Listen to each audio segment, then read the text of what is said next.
4 years after it broke ground and nearly 2 decades after civil rights veterans began pushing for its establishment, the country's first state-sponsored civil rights museum will open Saturday in Mississippi at a cost of more than $90 million.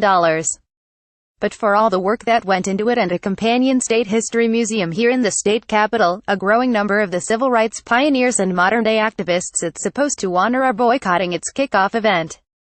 Blame a planned visit from President Trump. Trump has pompously shown a wanton disregard for the continuing struggles for civil, human and women's rights, and his presence is an intolerable contradiction, said Chokwe Antar Lumumba, the city's black mayor, who on Friday joined the list of those planning to boycott Saturday's opening ceremony.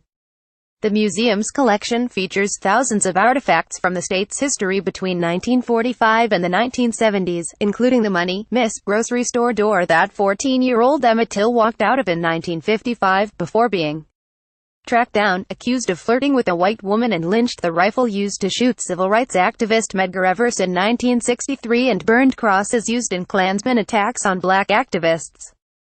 The names of those killed in more than 600 documented lynchings are spread throughout the galleries.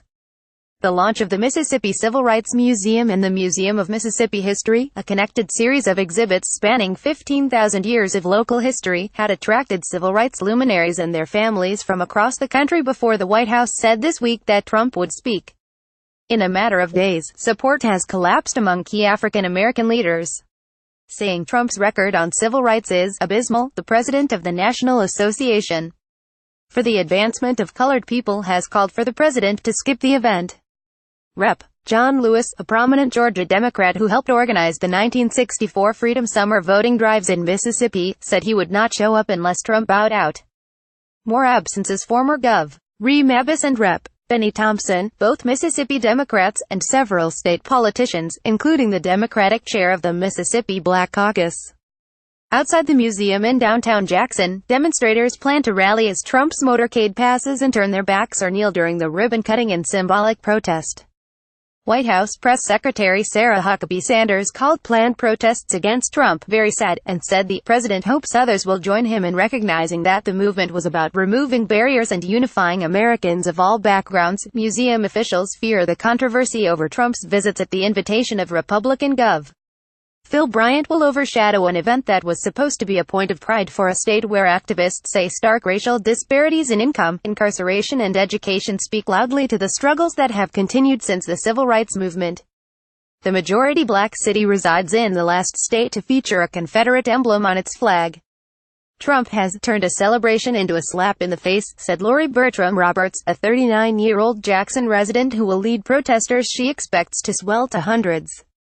She named a litany of remarks and policies from the president that she called racist, including his repeated insistence that marchers at a deadly Charlottesville, VA, rally that featured white supremacists over the summer included some very fine people. Others on her list: Trump's invectives against NFL players who protest racism by kneeling during the national anthem, his jabs referring to Democratic Sen.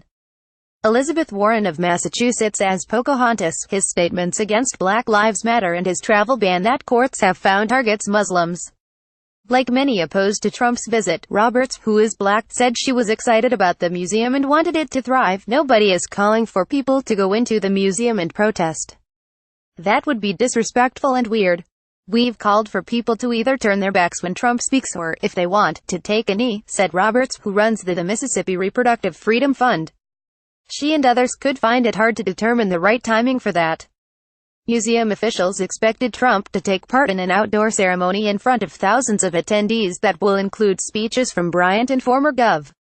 Haley Barbour.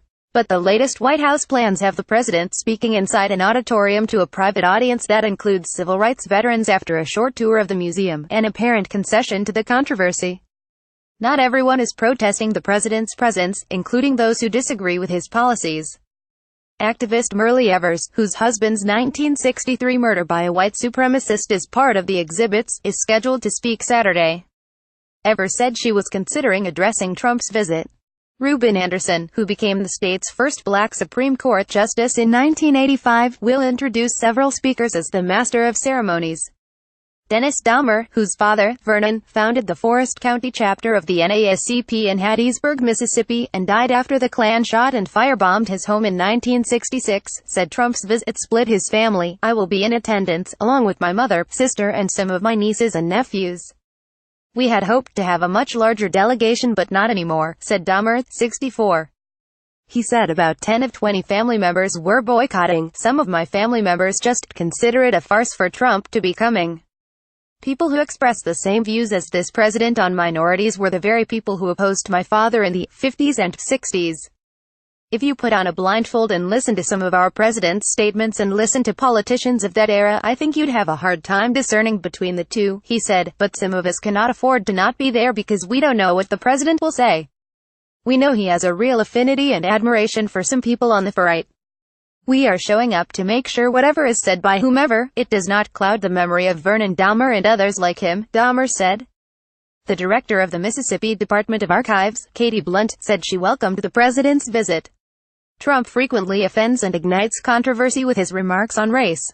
But Blunt, who said she did not know details of his speech, said she was not worried about what he'll say. She said the attention on the president could increase the museum's prominence. There is no question our reach will be extended by his visit, Blunt said. Every one of us, including the president, can learn from these exhibits. Caption Jaweed.Khalim at lawtimes.com. Jaweed Khalim is the Times national race and justice correspondent.